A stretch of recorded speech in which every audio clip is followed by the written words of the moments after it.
आज हूँ डिसेम्बर मास 30 तारीख मंगलवार। आजिर पाणीपाग अपडेट। आसंता 4 दिन पर्यंत कलबल करिब शीत। राज्य में जारी रहिब शीतलहरी। अनेक स्थान में राति तापमात्रा कमी कमी जाउछि। सारा राज्य में शीत प्रभाव जारी रही। आसंता 4 दिन पर्यंत राति सर्वनिम्न तापमात्रा रे कौनसी परिवर्तन हेब नहीं। यहाँ पर सर्वनिम्न तापमात्रा बढ़िब बोली आंचलिक पाणीपाग केन्द्र पक्षरु पूर्वानुमान करा जायछि।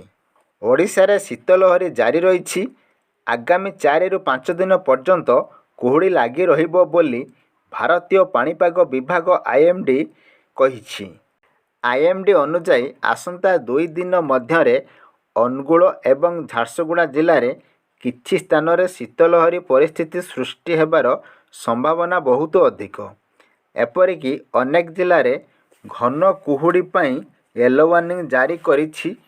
यह पूर्वानुमान करिछि जे डिसेम्बर 30 तारीख सकाळ अर्थात आज 8:30 पर्यंत सुंदरगढ़, कलाहांडी, कंधमाल, केन्द्रापड़ा, जगतसिंहपुर, भद्रक एवं बालेश्वर जिले में घन कुहुड़ी हेबार संभावना रही।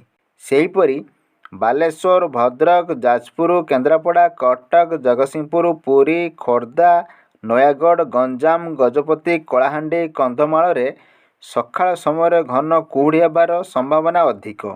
झारसुगुड़ा, सुंदरगढ़, संबलपुर एवं मयूरभंज जिले में प्रबल ठंडा हेब बोली आईएमडी कहिछि।